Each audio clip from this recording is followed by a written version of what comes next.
Hi everyone, welcome back to One Finance, and in this video we're going to cover the top performing money market funds for fourth quarter 2020. So a very short recap on money market funds feature: low risk, low potential return, usually recommended for conservative investors, and ideal investment horizon is at least a year. So let's jump to peso currency. Now for the benchmark, we have here our 3-month bond yield. If you're going to look at here very closely, that's 0.876, less than 1%. And inflation is around 3.5% last December. So if you're going to compute for your yield or real interest rate, you have your 0.876 minus 3.5%, and that will give you at least negative 3% yield, meaning you're not earning at all because inflation is higher than your yield.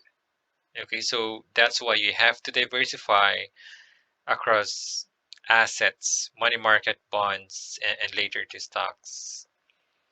So for our peso money market, we have here Rizal Peso coming in on top of our um, funds here at 3.78. Next, we have Union Bank PH or Philippine Peso short-term fixed income at 3.28, followed by China Bank at 3.27.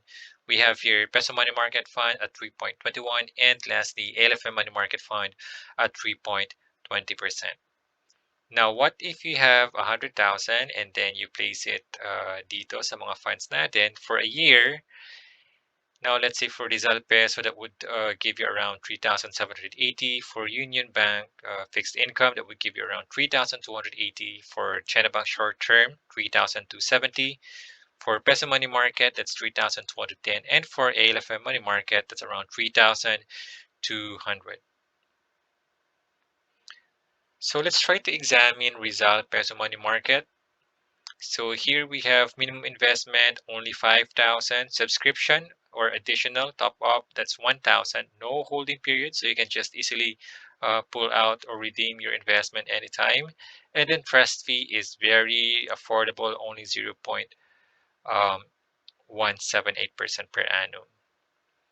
So the objective of the fund and the strategy, it's a portfolio of fixed income securities with a maximum portfolio duration of 1 year. And then if you're going to look at here to whom the fund is being recommended to, we have moderately conservative risk appetite, or moderately conservative clients or investors who are willing to take minor unfavorable fluctuations in the short term. So here we have the statistics of the funds. We have here the benchmark. Now the benchmark is actually the 3-month yield or the 3-month treasury bill of the Philippine government. You have here the performance of the funds, so very constant since this I think this is 2005, so it's very constant that it's outperforming the benchmark for about 10 years already. And then if you're going to look at here the modified duration, which is 0.50, may translate to about half a year. So ideally half a year, that's 6 months that you can enjoy, harvesting the optimized return of the fund. So looking at the portfolio composition, if you're going to look at here, 50% of the fund is made up of time deposit, so purely cash. That's why it's very stable. And then for the past month, you have negative figure here, but it's very significant, negative 0.01, and then almost unchanged for a month, and then for the 6 months, that's 1.18%. Now year on year, or 1 year, since January to December 2020, that's around 3.78%. For the top 10 holdings, we have treasury bills on top at 27% allocation, fixed rate treasury notes still coming from the Bureau of the Treasury, and then some time deposits from various banks here. You also have here some corporate borrowings or debt instruments, but I assume that they are maturing less than a year. Okay, so let's jump to dollar currency money market. We have here our benchmark, the US 3-month bond yield, 0.033, so pretty much smaller, or yeah, smaller than our benchmark, Philippine benchmark. But if you're going to look at here, inflation in the US went up to 1.4%. So again, you have negative yield. So 0.033% minus 1.4, that would give you at least negative 1% point something. So here are our funds for the dollar denominated investments. So you have on top Union Bank at 2.91%, Sun Life, you have 1.47, Rizal at 1.45, BPA Invest 1.22%, and Metro Dollar Short-Term Fund at 1.21%. Now these rates are net of taxes and fees. So what if you have $10,000 and then you invested in some of our funds a year ago? That's around in return, that's 291 for Union Bank. You have 147 for Sun Life, 145 for Rizal, 122 for BPay Invest, and $121 for Metro Dollar Short-Term Fund. So let's check Union Bank.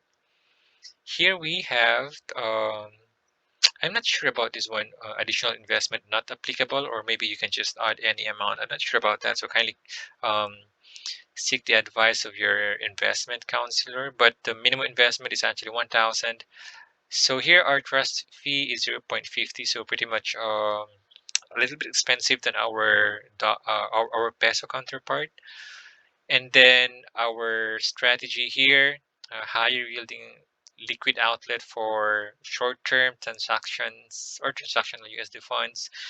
Now, the fund is recommended to moderately conservative the risk profile investors with investment horizon of a short term. So, since we're talking about money market, we assume that this horizon pertains to at least a year. Now, looking at the performance of the fund versus the benchmark, if we're going to look at here, we have the 3-month yield um, US bond yield. That's the blue line here.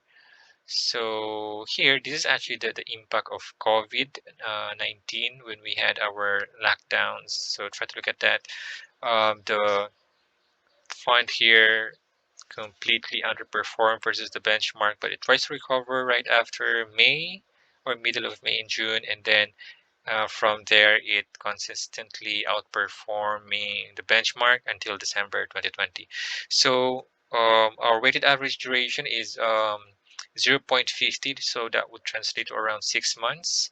Optimized return of the fund, and the rest of the stats here, you can find some of the legends here or explanations. So about the composition of the fund, majority of the fund is allocated to corporate, oh no, government bonds rather. So that's around 44%. So that would make it more stable. And then for 1 month, the fund performs 0.26%. 6 months, that's around 1.20. And for 1 year, that's 2.91%. Now, the top 10 holdings, you have ROP, you have corporate bonds from Robinsons and PS Bank. And yeah, these are all corporate bonds and then maturing less than 1 or 2 years. Okay, but on top, with the highest allocation, we have here ROP coming from the Bureau of the Treasury.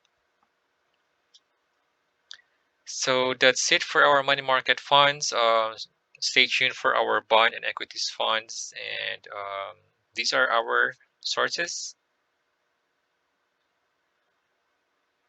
So that's all for this video. Thank you very much for watching, and I hope that you learned something. Please do like the video, and if you want others to understand, kindly share this video. And if you need to know more, kindly subscribe so you won't miss any future videos that we're going to make. Thanks for dropping by.